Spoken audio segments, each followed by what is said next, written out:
Chapter 10.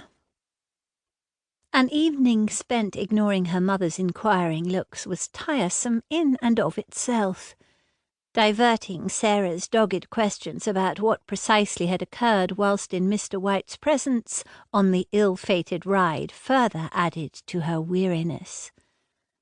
By the time Albina had extinguished the light and pulled the feather-filled blankets over her head, she was blissfully ready to succumb to her exhaustion and put the day's tumultuous events behind her. Only sleep eluded her. She stared into the black void of her room, her mind refusing to quiet.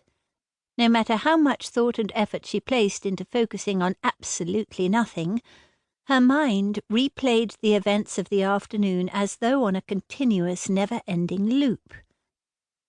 Albina tossed and turned, even throwing pillows onto her head in hopes they might block out the Marquess's indignant glares.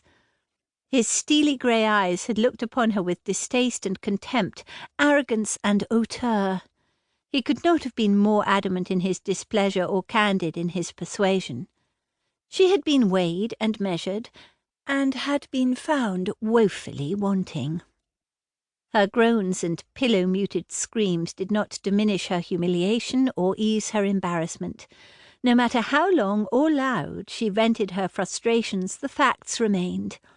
She had underestimated the mare, and overestimated her ability to control her in front of both the Marquess and Mr. White, two men she wanted most to impress. Though why she even wished to impress the Marquess was beyond her, other than the simple fact that he alone remained the only eligible candidate for her husband. He was a Marquess who maintained both title and fortune, along with a full set of teeth.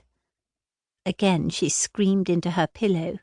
He may share her interest in horses, but that was all the Marquess shared with her. He certainly was not interested in her, not as a person, and certainly not as a wife. Unless he saw her ride. Of course, she could be caught up in the fantasy of a man who did not exist.